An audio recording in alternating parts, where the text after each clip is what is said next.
A pandemia forçou a sociedade a se adaptar de forma brusca e urgente às novas tecnologias. No segundo episódio do Agenda de Futuro, especialistas da área de educação contam quais foram os aprendizados e desafios que o Brasil enfrentou com a Covid-19. Eles destacaram ainda a relevância que o investimento em educação e capacitação ganhou para o avanço no campo educacional nos próximos 4 anos. Vem comigo!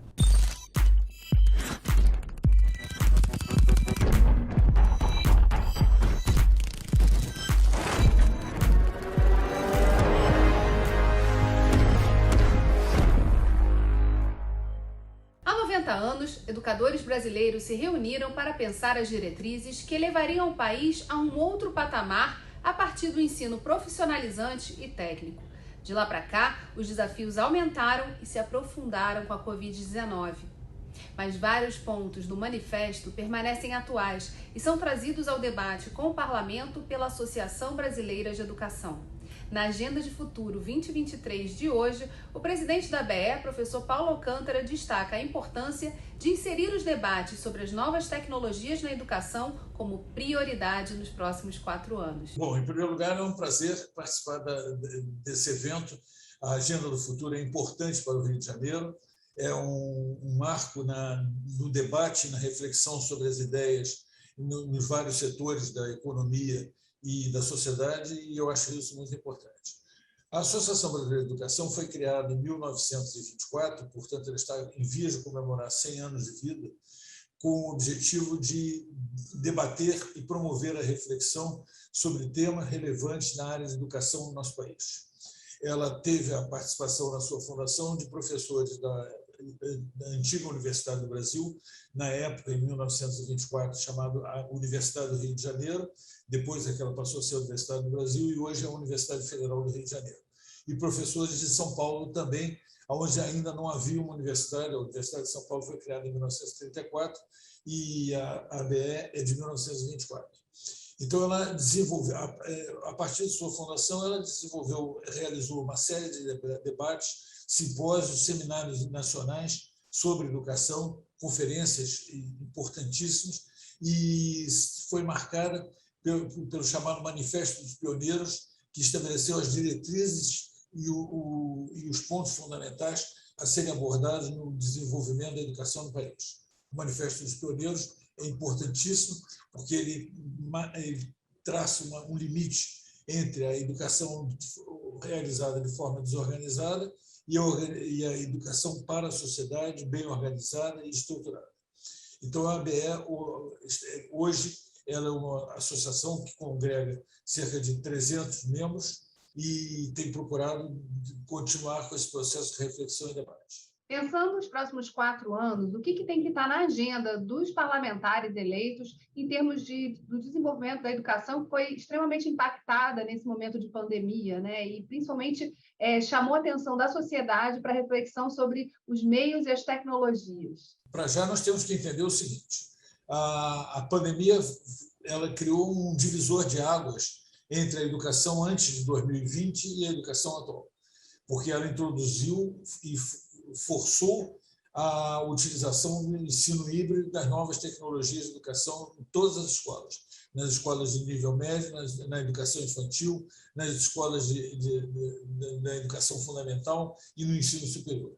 Então, a partir da pandemia, nós tivemos que desenvolver um novo processo de educação. Isso leva ao primeiro grande desafio que nós temos para a educação no estado do Rio de Janeiro e em todo o Brasil: desenvolver métodos que permitam melhor qualidade no ensino híbrido e fazer com que a educação à distância realmente garanta a aprendizagem com qualidade. É muito importante que a gente, quando fala em educação, a gente não fale em ensino, fale em aprendizagem, porque o importante é que seja as crianças ou os adultos, e que eles consigam aprender aquilo que lhes é ensinado. Então, esse é um ponto fundamental. Outro ponto crítico, que é muito importante para o desenvolvimento do Estado, é uma melhor articulação com o setor produtivo, para que nós tenhamos bons resultados no processo de disseminação das técnicas de ensino e aprendizagem por todas as escolas e uma participação efetiva da sociedade nesse processo. Isso envolve uma série de outros fatores importantes. o tempo integral, a concessão do tempo integral para os professores, a construção, a implantação de bibliotecas, de fato, em todas as escolas do Estado, a implantação de políticas que permitam a elaboração de conteúdos digitais de qualidade para atendimento àquela meta que eu coloquei anteriormente no ensino híbrido, que é a educação à distância, que envolve a educação à distância, e o comprometimento com as atividades extracurriculares. E isso faz com que nós tenhamos uma série de questões a serem resolvidas, obviamente, pela Secretaria de Educação, mas não só por ela, pelas secretarias envolvidas, inclusive pelas secretarias de Economia, porque isso envolve mais recursos para a educação. Quando a gente fala em ensino superior, o Estado tem uma característica importante. Por ter sido capital do Brasil, a cidade do Rio de Janeiro, o que acontece? As escolas, o Rio de Janeiro tem hoje várias universidades federais. Tem a Universidade Federal do Rio de Janeiro, tem a Universidade Federal do Estado do Rio de Janeiro, que é a Unirio, tem o Centro Federal de Educação Tecnológica, tem a Universidade Federal Fluminense, que também é uma universidade importante, e os Institutos Federais de Educação, Ciência e Tecnologia. Então, o Estado tem se desenvolvido com o apoio de várias universidades federais. Além disso, ela tem uma universidade estadual. Teve duas até pouco tempo atrás, que era o ESO e a UERJ, a antiga UERJ. Além das federais, ela tem três universidades importantíssimas, duas ainda em funcionamento, que são a UERJ e a UENF, a Universidade Estadual do Norte Fluminense, e uma terceira, que é o ESO, que era uma universidade tecnológica, que foi absorvida pelo UERJ por um ato recente do governo do Estado. Então, é um Estado bem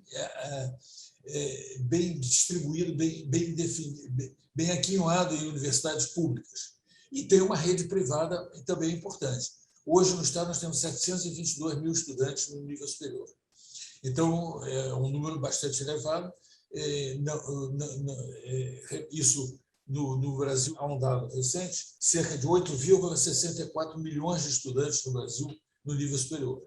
Então, o Estado do Rio de Janeiro tem uma contribuição grande nisso. E como a Associação Brasileira de Educação pode ajudar nesse debate, em fazer essa conexão, né, entre os estudantes que estão aprendendo nas universidades, a retenção deles aqui no Estado para contribuir para o desenvolvimento econômico e também a aprendizagem acontecer de fato nas escolas públicas e privadas do Estado do Rio? A associação pode contribuir de uma forma decisiva na realização de debates, seminários e conferências, de um lado, no estímulo à edição de trabalhos e artigos que sejam importantes para o entendimento da questão da educação no Rio de Janeiro e em pequenos cursos que podem ser oferecidos aos professores da rede escolar em todos os níveis, desde a pré-escola até a pós-graduação. Então, essa é uma maneira que a associação tem de contribuir. Mas o mais importante, me parece, que é a elaboração de conteúdo, de textos e trabalhos que permitam um entendimento melhor da questão da educação no Rio de Janeiro.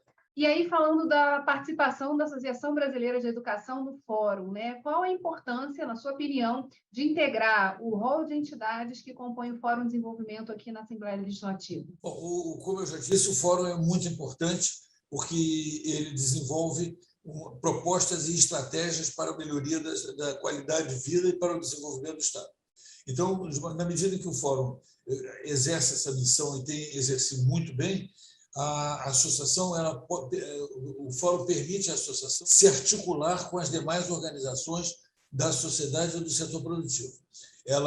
Com isso, ela tem um envolvimento muito forte com as demais organizações do Estado, com as universidades, com a indústria, com o setor de comércio, com o setor de serviços, com o agronegócio, com as ONGs, e tudo isso faz com que a associação adquira, inclusive, um relevo muito maior no processo de desenvolvimento. A Associação Brasileira de Educação celebrou os 90 anos do Manifesto dos Pioneiros no plenário da LERJ, agora em outubro. Qual a importância de resgatar essa história e, principalmente, de mostrar que essa preocupação ela já é antiga, né? Mas ela se renova a cada ano quando a gente vê que a gente precisa chegar a muito mais pessoas. Essa questão que você coloca é muito importante, muito bem colocada e oportuna, porque quando o Manifesto dos Pioneiros foi elaborado, a educação no Brasil era fundamentalmente pública. Não havia educação no setor privado. Não havia. Hoje nós temos uma presença do setor privado fortíssima, principalmente no nível superior, na educação superior. Então, os 90 anos, a celebração dos 90 anos permitiu, essa celebração permitiu que nós estabelecêssemos um marco e começássemos a entender também a importância do setor privado no desenvolvimento da educação no Estado do Rio de Janeiro, por um lado. Por outro lado, vários modelos de processos educacionais e de organização da educação surgiram ao longo desses 90 anos. Por exemplo, a pós-graduação. O mestrado e o doutorado, a pós-graduação estrito sensu, ela começou em 1965 formalmente. A origem do mestrado e do doutorado no Brasil é de 1961. Eles começaram, o mestrado começou em 1961 no Instituto Tecnológico de Aeronáutica, no ITA, e depois foi criado na UFRJ, na época Universidade do Brasil, na COP. Foi criada a COP, que é a primeira escola de mestrado que nós tivemos aqui no Rio de Janeiro. O ITA é em São Paulo, em São José dos Campos. E a pós-graduação, a partir daí, cresceu brutalmente, e hoje nós temos milhares de cursos de mestrado e doutorado, e isso mudou completamente a face do nosso país na educação. Hoje existe uma norma, inclusive, que para um profissional ser professor de uma universidade, ele tem que ter o mestrado ou o doutorado, ou, no mínimo, um curso de especialização. Isso muda completamente a organização do processo educacional. A celebração do Manifesto, dos 90 anos do Manifesto dos Pioneiros, permitiu uma análise sobre isso, com seminários, com conferências sobre o papel da educação e da cultura no desenvolvimento da educação e no desenvolvimento da sociedade, e sobre uma questão crítica, novas reformas que surgiram nesse período, como a nova reforma do ensino médio.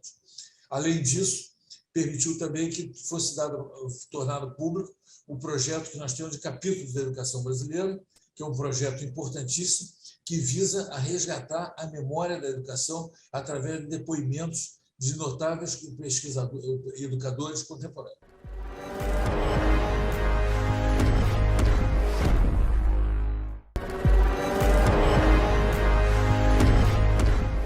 Mais do que um campus universitário, a PUC-Rio se apresenta como um polo de inovação tecnológica e social no coração da Gávea, zona sul do Rio de Janeiro, disposta a, por meio de parcerias, contribuir para o desenvolvimento do Estado do Rio.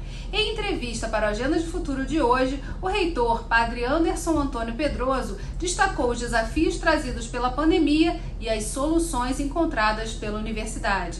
Nos últimos dias nós recebemos o resultado da CAPES, que mede, né, digamos assim, a importância e o alto nível de pesquisa das universidades, e nós tivemos um resultado histórico extraordinário. Esse último resultado nos coloca no nível das grandes instituições brasileiras de ensino superior, a PUC. Eu tenho a alegria de anunciar, agora 2/3 da pós-graduação da PUC tem as notas máximas da CAPES, 6 e 7. Então, nós estamos falando de uma instituição que é tradicional, ao mesmo tempo inovadora, e muito voltada para o ensino, pesquisa e extensão, mas, sobretudo, uma pesquisa de grande envergadura, né? E por trás das pesquisas tem pessoas, né? Cariocas e não cariocas, mas professores, pesquisadores que desenvolvem alta pesquisa, alunos que participam também. Então, eu diria, a história da PUC é uma história de parceria, uma história que fala do Rio de Janeiro, né? São mais de 80 anos, parceria da sociedade civil, porque foi fundada por um grupo de intelectuais, juntamente com os jesuítas, a Companhia de Jesus, da qual eu faço parte, e a Arquidiocese, a Igreja Católica. Então, é uma grande parceria que começou para responder um desafio naquele momento, que era formar os jovens no momento em que o Brasil estava mudando, e hoje desponta como uma grande instituição de pesquisa no país, com esse resultado que eu acabei de dizer: 2/3 dos nossos cursos de programa de pós-graduação estão no nível mais alto de pesquisa, nota 6 e 7 da CAPES, no Brasil. Em relação à questão da pandemia, uma pergunta que a gente tem feito a todas as instituições de ensino, principalmente, porque a gente acompanhou aí, ao longo desses anos, os impactos nessa interrupção que foi necessária ser feita no ensino emergencial à distância.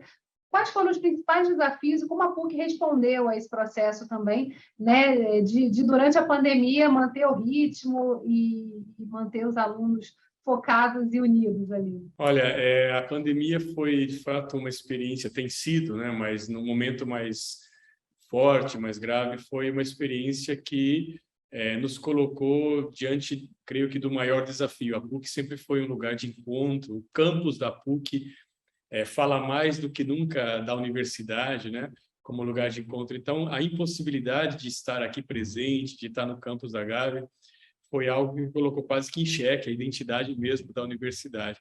Mas, ao mesmo tempo, nós tivemos assim uma grande surpresa, porque a comunidade se uniu de tal maneira e mobilizou as melhores forças de criatividade. Então, em 10 dias, é algo também extraordinário, né? Em 10 dias, a PUC se organizou e conseguiu começar a transmitir as aulas online.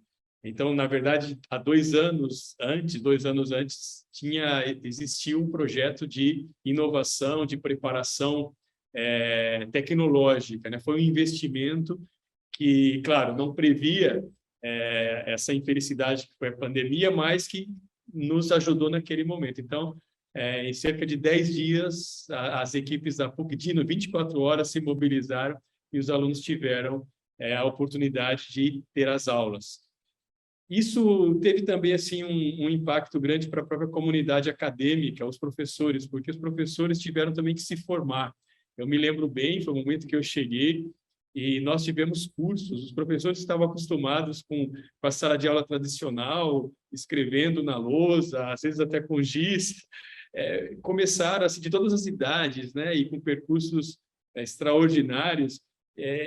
Todos se colocaram numa atitude de aprendizado. Todo mundo aprendeu a utilizar as plataformas e transmitir as aulas. Então, foi assim uma experiência, tanto para os alunos, de uma resposta imediata através da tecnologia, quanto para os professores, foi uma experiência muito forte de aprendizado e acho que foi assim um grande sucesso no nosso caso e nos salvou em todos os sentidos, né? Porque nós aprendemos a estar juntos e eu acho que eu sempre repeti isso naquele momento, que o virtual também é uma presença, né? Nós estamos presentes, estivemos presentes, então foi um momento de grande aprendizado para nós, mas também nos falou da importância da tecnologia e de estarmos preparados a todo momento para utilizá-la. Diante de todos os desafios enfrentados aí ao longo desses últimos anos, qual, na sua opinião, tem que ser a agenda e os temas que não podem ficar de fora do radar dos deputados eleitos para a próxima legislatura aqui do Estado do Rio de Janeiro? Olha, primeiro, eu acho que é um detalhe importante, né? A pandemia também, nesse momento que eu comentei, que a PUC teve uma reação muito rápida, porque estava, de alguma maneira, preparada tecnologicamente e uma comunidade que respondeu esse desafio, nós também, na resposta desse desafio, nós percebemos também o que nós chamamos de uma pobreza digital. Nós percebemos onde moram os nossos alunos, muitos alunos que não tinham laptop, não tinham mesmo, às vezes, como uma boa internet, né, os dados. Então, foi assim também uma revelação. A gente foi revelado, né, tirado o véu do que estava encoberto, que era uma pobreza nesse sentido de tecnológica, meio digital. E aí houve também uma reação da comunidade. Os professores se organizaram, uma coisa assim muito bonita de contar, né? Os professores da PUC se organizaram, alguns deram parte do salário deles para poder, numa grande campanha de comprar computadores, laptops. E, claro, a instituição entrou também, e aí o pacote de dados. Então, foi assim uma solidariedade digital, vamos chamar assim, inédita e muito bonita. Ao mesmo tempo, nós mapeamos, e aí eu acho que é interessante falar nesse fórum, nesse âmbito maior do estado do Rio, nós mapeamos onde moram os estudantes, nós não sabíamos, né? Então, através da internet, enfim, de uma plataforma, nós vimos que os estudantes moram no entorno da cidade do Rio de Janeiro. Então, na Baixada Fluminense, nós sabemos que a PUC, nós temos 45% dos estudantes, mais ou menos, que tem alguma bolsa de estudo. É uma universidade comunitária, sem fins lucrativos, então comunitária, que acolhe, um grande projeto, eu digo, de país, uma educação que acredita nas pessoas, inclui as pessoas. E ali nós percebemos a penetração da PUC, né? Como ela é capilar. E do alto, eu lembro dessa plataforma, a gente via cidades de onde vinham os estudantes, né? Então, eu acho que a primeira coisa, respondendo a sua pergunta, esse momento nos ensinou que nós precisamos estar unidos, porque, de fato, não se pode pensar a cidade do Rio de Janeiro separada do seu entorno, tá? E do estado do Rio de Janeiro também. Eu acho que está tudo muito conectado, unido. As pessoas nos unem. Há muita mobilidade social, há muita mobilidade das pessoas, então nós temos que sempre pensar de uma maneira bastante sistêmica e todo o estado do Rio. Então, o grande desafio, eu acho que primeiro é reconhecer essa realidade, e não podemos pensar de maneira setorizada demais, temos que pensar de maneira sistêmica, propor soluções para todos, né, que vá além do próprio setor ou da própria cidade. Nesse sentido, eu acho que os futuros, o corpo dos deputados aqui do Legislativo do Estado do Rio, certamente os que chegarão, né, ou serão reeleitos, eles terão esse grande desafio de começar a pensar cada vez mais de maneira sistêmica, como um todo, e que as soluções elas passam pela união de fato, pela negociação. A política vem de polis, né, de cidade, e eu costumo dizer, posso até comentar depois, que o campus aqui da PUC, da universidade, é uma pequena polis, uma pequena cidade, onde as negociações são importantes para o bem maior de todos. Então, acho que o primeiro desafio dele será esse, de reconhecer essa conectividade, né? O ambiente urbano, não existe mais esse limite que existia entre o rural e o urbano. A internet nos coloca numa aldeia global e todas as soluções têm que ser pensadas de maneira mais sistêmica e global. Acho que esse é uma das lições que a gente aprendeu aqui, né? Reconhecendo os alunos de todas as partes, até de cidades muito pequenas que eu não conhecia, nós temos alunos. E aí, falando dessa conexão, né, do campus como a polis e a relação que precisa acontecer entre os municípios, qual a expectativa da instituição, da PUC-Rio, participar da construção dessa agenda de desenvolvimento? Olha, eu acho que nós temos uma grande responsabilidade na área da educação, né? E certamente a educação sofreu muito nesse período por questões da pandemia em si, mas também porque nós temos, assim, no mundo, eu cheguei agora de um congresso dos Estados Unidos, de reitores, e no mundo todo nós percebemos, assim, uma queda no número de alunos em geral. Parece que nós estamos vivendo uma mudança, eu costumo dizer assim, não é uma época de mudança, mas uma mudança de época, onde o próprio ensino superior é colocado um pouco em xeque com as novas tecnologias, inclusive. Então, nós estamos experimentando essa mudança. A responsabilidade da PUC e das universidades é no setor da educação, ou seja, aceitar essas mudanças, ou essa mudança de época, de maneira a propor soluções inovadoras, né? E que sejam também, sobretudo, pensadas a partir das pessoas, a partir dos estudantes e dos estudantes mais pobres. Nós não podemos fechar os olhos para essa realidade, inclusive porque o perfil dos estudantes ele mudou bastante também. Hoje nós temos uma classe média que está muito empobrecida e que sempre foi assim um pouco aquela que teve acesso à universidade de alguma maneira, até com muito sacrifício, mas hoje está sendo bastante sacrificada.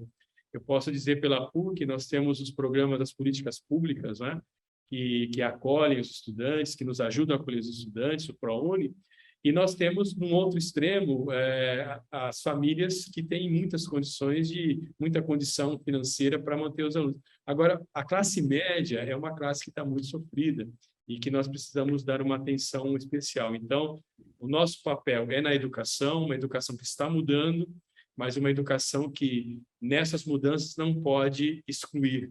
Tem que, ao contrário, se preocupar com os estudantes mais pobres e com os que eu chamo empobrecidos, que é uma classe média que merece a nossa atenção nesse momento tão forte. Então, sintetizando, eu acho que a universidade está consciente desse seu papel social e está disposta também a se unir à comunidade. Nós não podemos fazer nada sozinhos mais. Nós precisamos das políticas públicas que sejam conscientes, que sejam efetivas. Então, nós precisamos do poder legislativo, nós precisamos ter também contato com o poder executivo, ou seja, nós estamos abertos às parcerias para o bem da população.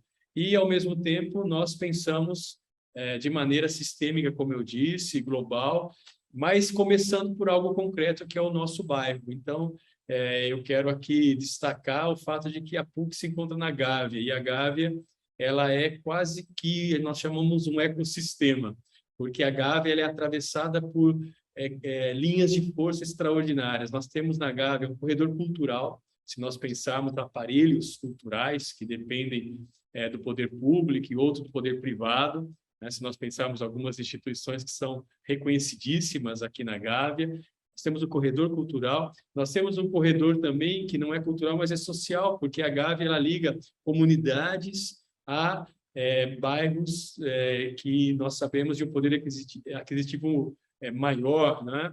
Mais privilegiados. Então, existe uma ligação. E essa ligação pode até ser paradoxal, o que eu vou dizer, mas ela é muito interessante, quase que única, porque existe uma boa relação entre a comunidade. Muitos das pessoas que trabalham na PUC, elas vêm da Rocinha, do Parque da Cidade.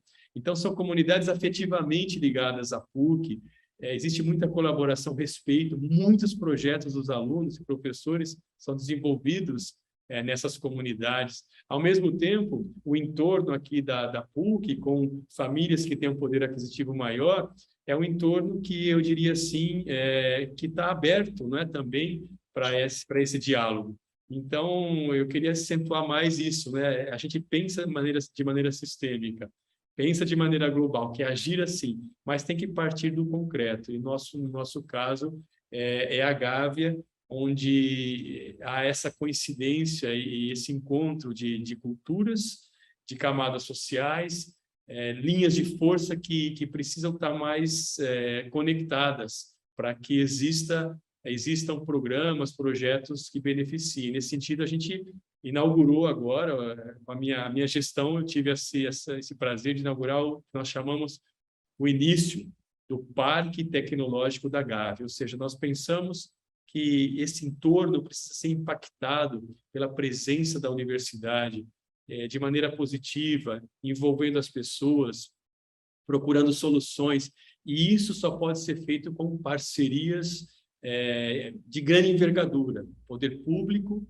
poder privado e a universidade como esse lugar de pensamento estratégico, de produção de saber e também de oferta de projetos que tem que ir ao encontro das necessidades dessa comunidade. Então, eu estou com os olhos na Gávea, vou ser bem sincero como reitor, e espero que nós possamos trabalhar juntos pelo bem desse entorno e que a Gávea seja quase que um modelo, né? Sem grande pretensão, com humildade, mas que seja um modelo de convivência e um modelo de uma universidade que é aberta, que não é uma bolha, que não está isolada, mas que está se abrindo cada vez mais para a sociedade. E aí, com essa visão, né, qual a importância para o senhor da PUC fazer parte do Fórum Permanente de Desenvolvimento Estratégico aqui da Assembleia Legislativa, desde a sua fundação, lá em 2003? Olha, em primeiro lugar, é fundamental, é essencial.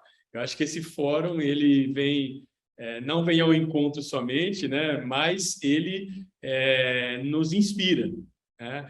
Porque, como eu acabei de dizer, para nós é fundamental parcerias saudáveis, parcerias não marcadas pela divisão, pelo que divide, mas pelo que une. Então, eu tenho certeza que no Poder Legislativo nós podemos encontrar assim, muitas possibilidades de facilitar caminhos. Eu acho que esse é a grande função da lei, né? Então, eu sou sacerdote, né, jesuíta, e eu gosto de lembrar, né, Jesus disse, o sábado feito para o homem e não o homem para o sábado, mas em outras palavras, ele queria dizer assim que as leis elas têm que estar a serviço da vida, né? Da promoção humana, da vida das pessoas. Então, eu acho que o papel da LERJ e essa parceria, ela vai nessa direção. Vocês, né, já digo para os futuros ocupantes desse lugar tão importante, vocês precisam nos ajudar, né? Estamos abertos à parceria, mas nos ajudem facilitando os caminhos, porque a lei é para isso, a lei é para facilitar os caminhos de maneira legítima, de maneira honesta, evidentemente, mas às vezes eu vejo que no Brasil, eu tive uma experiência em outros lugares, outros países, e eu vejo às vezes que a burocracia nos impede de fazer o bem, e eu acho isso uma pena, muito triste. Então, a parte de parceria para nós, assim, fundamental, seria facilitar que as leis, que o legislativo do Estado do Rio de Janeiro facilite os caminhos, que nós encontremos juntos os caminhos, porque da nossa parte há muito entusiasmo, há muito projeto, há muita vontade e, sobretudo, nós temos as melhores cabeças. Eu digo isso com toda tranquilidade, nós temos as melhores cabeças, né, cariocas e não cariocas, aqui na PUC à disposição para fazer o bem, para construir assim uma sociedade mais justa e solidária.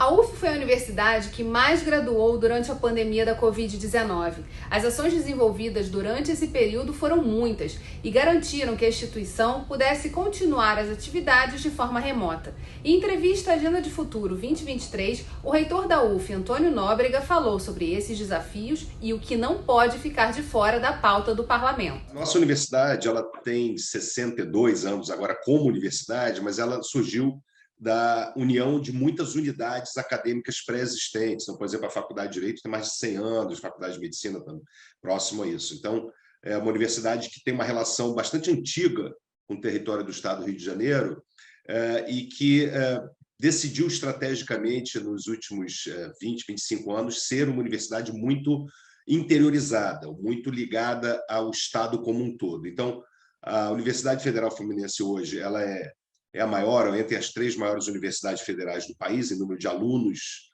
ativos, são mais de 64 mil alunos em todo o estado do Rio de Janeiro. Nós temos também um polo avançado no município de Oriximiná, no estado do Pará.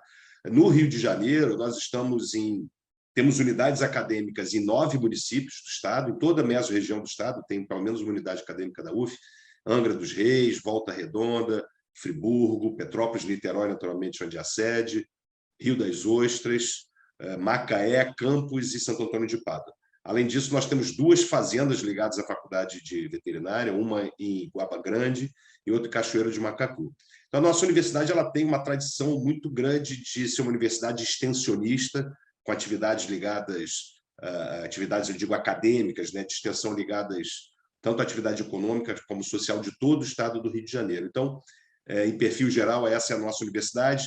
De 15 ou 20 anos para cá, nós nos tornamos também uma universidade de pesquisa e temos um rol enorme de cursos de graduação e pós-graduação. Então, nós somos, de fato, uma universidade muito grande, como a gente chama, compreensiva, trabalha em todas as áreas do conhecimento e já madura em ensino, pesquisa e extensão, com uma relação muito orgânica com o estado do Rio de Janeiro como um todo. É muito visível, né, na descrição que o senhor faz da atuação da UF, o quanto ela está presente também nessa relação com os municípios. E durante a pandemia da Covid-19, a educação foi posta em xeque, né? Quer dizer, na verdade, muito se exigiu dos professores, da comunidade, para se adaptar a esse momento, que era um momento de crise, de ensino emergencial à distância, mas também de muita atuação. Queria que o senhor falasse um pouquinho de como foi, né, esse contexto da Covid para a UF. Claro. Bom, primeiro, ela foi traumatizante, como para todos nós, né? Ela realmente impactou de maneira muito dura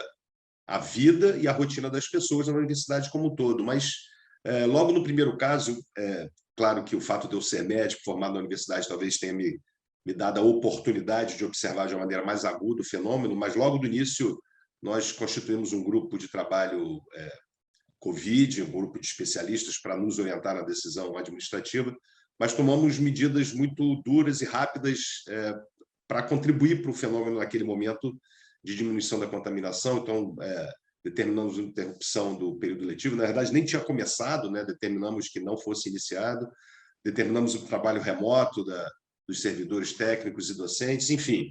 No primeiro momento foi dessa forma, mas rapidamente nos organizamos para também participar da força de combate ao Covid-19, não só com o nosso Hospital Universitário Antônio Pedro, que é o hospital de média e alta complexidade de referência da Metropolitana 2, né, dos 7 municípios para cá, do leste da Baía de Guanabara, mas nós, como universidade, trabalhamos muito junto ao hospital, colocando todos os nossos veículos à disposição, fazendo uma rota grande por todo o estado do Rio de Janeiro. Você lembra que tinha lockdown nos municípios, então nossos veículos fizeram esse trabalho. Também fizemos uma hospedagem solidária para os profissionais próximos a Antônio Pedro permanecerem, mas também incentivamos projetos de integração de ensino com pesquisa e extensão. Isso foi importante, porque naquele momento também aprendendo o trabalho remoto foi importante para que não interrompêssemos as atividades acadêmicas. Isso foi muito importante.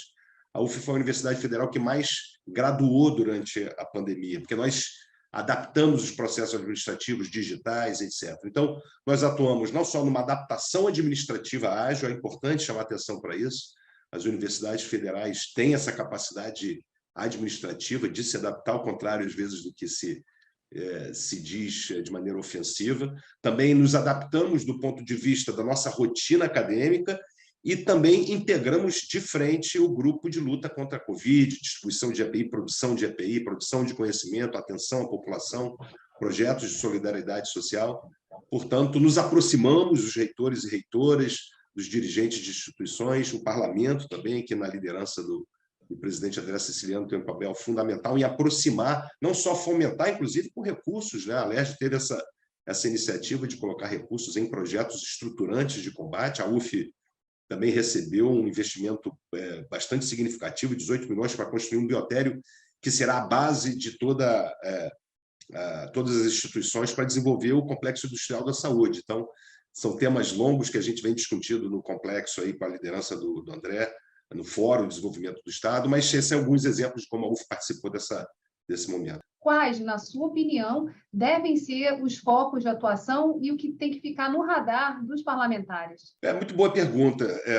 Do ponto de vista da universidade, da Universidade Federal em particular, né, porque é uma rede nacional de 68 universidades, que possui pelo menos uma universidade de cada unidade federativa, normalmente muitos campi em todos esses locais. Então, é uma rede muito poderosa, que é um patrimônio do povo brasileiro, né? Então, não há dúvida nenhuma que um dos primeiros objetivos para os próximos 4 anos é consolidar, reafirmar o papel da universidade pública como um aparelho do Estado, da população brasileira, e, portanto, um ambiente de diversidade, de tensionamento de ideias, de confronto de conceitos, e assim ela deve permanecer. Assim, eu não chamaria de coincidência, sincronicidade. Acabei de ser reeleito para o 2º mandato, então vou estar junto com os parlamentares da própria legislatura, trabalhando juntos por 4 anos. Então, essa é uma primeira prioridade, reafirmar o papel da Universidade Federal como um aparelho público de pensamento livre, de pensamento construtivo. Segundo, aprofundar o nosso comprometimento com o desenvolvimento social e econômico do Estado do Rio de Janeiro.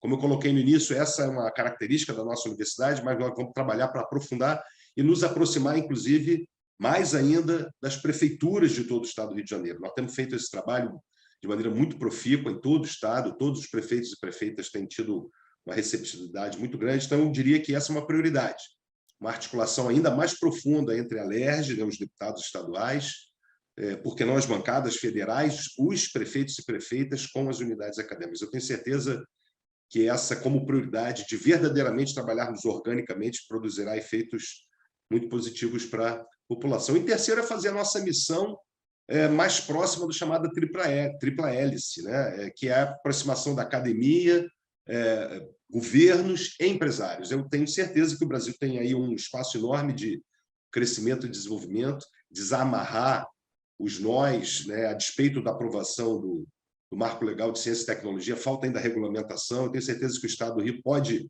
seguir como liderança em aproximar os interesses da população do Estado, que passa por uma produção empresarial de alto nível, né, um parlamento pujante, uma rede de universidades e de institutos de pesquisa comprometido com essa transformação do Estado. Então, a UF está pronta para participar desse desafio. O primeiro passo foi dado, né? O senhor citou a lei de inovação, criou esse sistema de ciência, tecnologia e inovação, né? E colocando na legislação essa visão sistêmica e essa integração que é tão necessária e que o senhor descreveu também aí, que aconteceu durante a pandemia. Talvez tenha se acelerado, né? Por conta até da urgência que a gente vivia na área da saúde.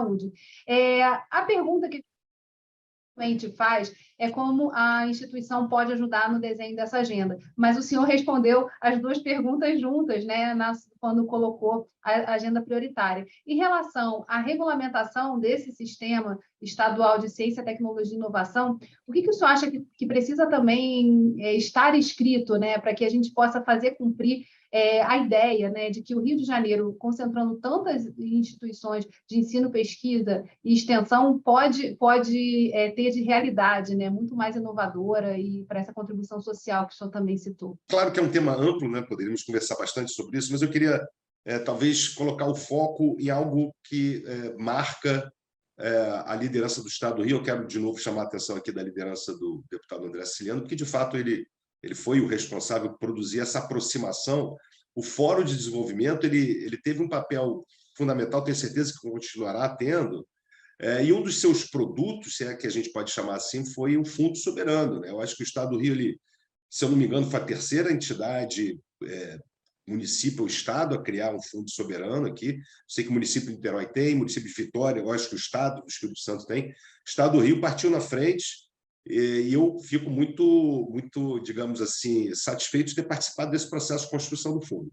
Agora, você me perguntou sobre o que precisava estar escrito. Eu diria que o mais importante de tudo são as atitudes institucionais daqui para frente, sabe, Geis? Eu acho que o documento construído na LERJ, ali, mais uma vez, pela liderança do André, mas com a participação de muita gente, ele dá conta da questão da regulatória, da questão dos marcos regulatórios, ou pelo menos da definição conceitual de como o fundo vai funcionar, mas eu tenho certeza que o mais importante será um compromisso dos deputados com os dirigentes de instituições, com os empresários, de ter um comitê gestor desse processo, né? que determine metas, responsabilidades, entregas, apresentações públicas, né? Audiências públicas, que eu tenho certeza que isso transformará o hábito da população, inclusive, cobrar o desenvolvimento mais estruturante e menos emergencial. É claro que na situação atual, qualquer ação emergencial ela tem lugar, né, nessa situação dura que estamos vivendo, mas se a gente quer sair, todos nós queremos sair para um mundo melhor em pouco tempo, o mais rápido possível, a gente precisa ter uma base da sociedade com capacidade de decidir por si mesmo. Então, a educação perfeitamente desenvolvida. Tudo isso só acontece com investimento, decisão política e atitude cotidiana. Eu tenho certeza que os próximos deputados, né, que estarão nos ouvindo terão esse compromisso, tenho absoluta convicção, e a universidade está pronta para ajudar nesse processo de dedicar tempo da nossa vida institucional para fazer acontecer no cotidiano. Eu acho que essa é a transformação necessária. A gente tem a sorte aqui de contar no fórum com todas as universidades federais e estaduais a discutir e debater, junto com a sociedade civil organizada, propostas e projetos para o desenvolvimento do Estado. Para a UF, qual a importância de integrar esse corpo, que hoje já tem 70 instituições atuantes, né, através das câmaras setoriais, nesse olhar e nesse direcionamento de projetos para o Legislativo? Bom, eu diria que é uma ação que faz parte da nossa missão enquanto instituição, né? Na verdade, a oportunidade que a LERJ nos deu foi de encontrar mais um canal para exercermos a nossa missão. Eu acho que isso que é fundamental, né? Eu acho que o olhar do papel das instituições veio da LERJ, né? Veio do Poder Legislativo do Estado, que compreendeu que as universidades estaduais, federais, os institutos de pesquisa, eles têm um papel também a cumprir no compromisso com o desenvolvimento social e econômico do Estado. Eu acho que isso é uma mudança importante. É claro que é um processo de transformação interna, né, das instituições, e mais para fora ainda, e também da sociedade conseguir enxergar o papel e exigir das instituições que ela tenham esse exercício cotidiano. Só para dar um exemplo, Geisa, nós temos hoje mais de 5.000 projetos de programas de extensão em todo o estado do Rio de Janeiro. Né? Muitas vezes as pessoas não têm essa percepção. Você me dá aí mais alguns segundinhos só para chamar a atenção para esse aspecto que é importante. As universidades federais, na verdade, são 3 instituições dentro de uma só. Né? Nós somos uma instituição de formação de nível superior, que por si só já teria um valor enorme na formação de profissionais cidadãos. Né? Nós temos mais de 110 cursos de graduação em todas as áreas, então já seria uma contribuição enorme para o desenvolvimento do Estado. Mas, além disso, somos também um instituto de pesquisa, equivalente ao Observatório Nacional, o INCA. Nós somos um locus de produção de conhecimento. Né?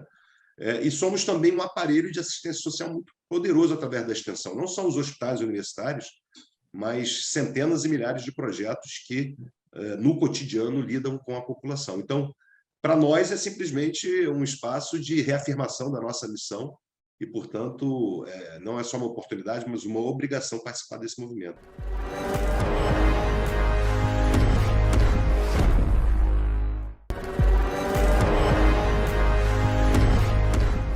A Universidade das Nações Unidas tem um centro regional de expertise em educação sediado na cidade do Rio de Janeiro e focado em debater o papel das novas tecnologias como processo de melhoria da educação básica e fundamental.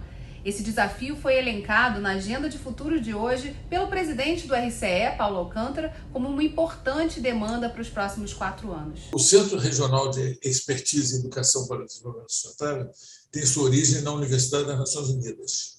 A Universidade das Nações Unidas foi criada há muitos anos atrás, na década de 80, e teve como primeiro reitor, inclusive, o professor Heitor William de Souza, um notável educador brasileiro, que deu uma enorme contribuição para a educação mundial, e no Brasil deu também uma notável contribuição como reitor e como secretário de Educação Superior do Ministério da Educação.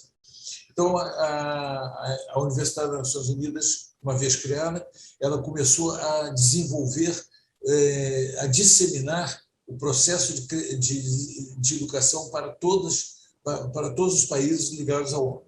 E em 2011, a universidade ela já tinha um Instituto de Estudos Avançados, e esse Instituto de Estudos Avançados criou uma rede de centros regionais de expertise em educação para o desenvolvimento sustentável. Por quê? Porque o Instituto de Estudos Avançados tinha como meta principal estudar as formas de desenvolvimento sustentável, de um lado. E do outro, a educação é uma prioridade. Em todos esses anos, a educação tem sido uma prioridade para as Nações Unidas. Então, o Centro Regional de Expertise tem essa missão. Com isso, ele desenvolveu várias ações que são essencialmente ações de natureza científica. Desenvolver projetos de pesquisa, projetos de investigação, desenvolveu seminários e cursos de atualização para profissionais da área de educação. No caso do Rio de Janeiro, o Centro Regional de Expertise trabalha levando em consideração as características próprias da região do Rio de Janeiro. Quais são essas características? Primeiro, o Rio de Janeiro é um centro de referência em petróleo e gás. Então, nós somos ainda o Estado da Federação e uma das regiões do mundo inteiro onde existe uma produção maior de petróleo. Em segundo lugar, o comprometimento com uma das vocações do Rio de Janeiro, que é o turismo, que é um ramo da economia muito importante nesse processo. Em terceiro, a contribuição do Rio de Janeiro para a economia criativa e para a pesquisa tecnológica. São 2 áreas muito importantes. Então, nessas áreas, o Centro Regional de Expertise começou a funcionar e vem atuando ao longo desse período. E dentro dessa visão que envolve a área de óleo e gás, o turismo, qual deve ser a agenda para os próximos 4 anos, pensando em desenvolvimento do Estado do Rio de Janeiro e a contribuição que o Centro de Expertise pode dar a esse desenvolvimento?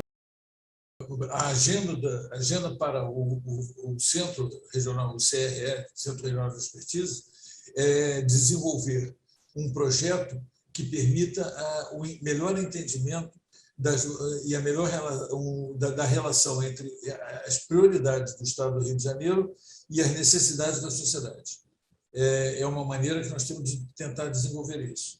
Em segundo, elaborar propostas de melhoria, de aperfeiçoamento no processo de formação de professores, que é muito importante. Em terceiro, discutir, e o Centro já tem feito isso, a questão do currículo na educação básica e na educação fundamental, principalmente na educação fundamental, por formas de inserção desses currículos e no processo de aprendizagem, ensino-aprendizagem, da questão que foi muito afetada pela pandemia, da questão das novas tecnologias de comunicação e informação como processo de melhoria da qualidade do ensino e da aprendizagem. A escolha do Rio de Janeiro como um desses centros de expertise para ancorar, né, todos esses estudos não é à toa. O Rio de Janeiro comemorou, no ano de 2022, os 30 anos da Rio 92, já sediou também a Rio +20. Qual a importância, né, de unir essa agenda do desenvolvimento sustentável, os compromissos mundiais que estão em torno da Agenda 2030, por exemplo, com a questão da educação? Essa agenda, ela interfere em vários dos seus itens, ela interfere fortemente no processo de melhoria da educação. Nós temos um problema muito sério no Brasil, porque, por exemplo, em creches, eu levantei esses dados, em creches, para você ter uma ideia, nós temos a seguinte situação. O Brasil hoje tem 14.800.000 crianças de 0 a 4 anos, e a cobertura nas creches é de 35,6%. Mas o Plano Nacional de Educação prevê que essa cobertura seja de 50%. O que isso significa? Significa aumentar a cobertura das creches para crianças de 3,6 milhões para 5,1 milhões. Quer dizer, daqueles 14.800.000, nós temos que atingir 5,1, mas hoje nós só atingimos 3,6. Então, temos que... Mas o Plano Nacional de Educação chega ao final em 2024. E nós já estamos beirando 2024 e até hoje não conseguimos sequer chegar perto disso. Outro detalhe importante é o seguinte, que hoje nós temos 26,7 milhões de alunos no ensino fundamental. 81% está na rede pública, nos anos iniciais, e 84% nos anos finais. Ou seja, nós ainda temos 16% da população de crianças a ser atingida pelo processo de expansão. Isso é muito preocupante, porque nós temos que chegar a dados muito mais consistentes nesse processo. Ainda temos professores que não têm ensino nível superior. Diminuiu bastante desde a Lei de Diretrizes Básicas, mas ainda é um número ponderável. Para você ter uma ideia, nós temos 4,7% com nível de ensino, com ensino médio ou inferior ao ensino médio, ainda dando aula na escola no Brasil. Temos 85,3% com nível superior. Então, nós precisamos mais 15% para que os professores tenham nível superior. Então, são dados que ilustram a importância da melhoria da qualidade da educação no Brasil e a melhoria da qualidade da formação de professores.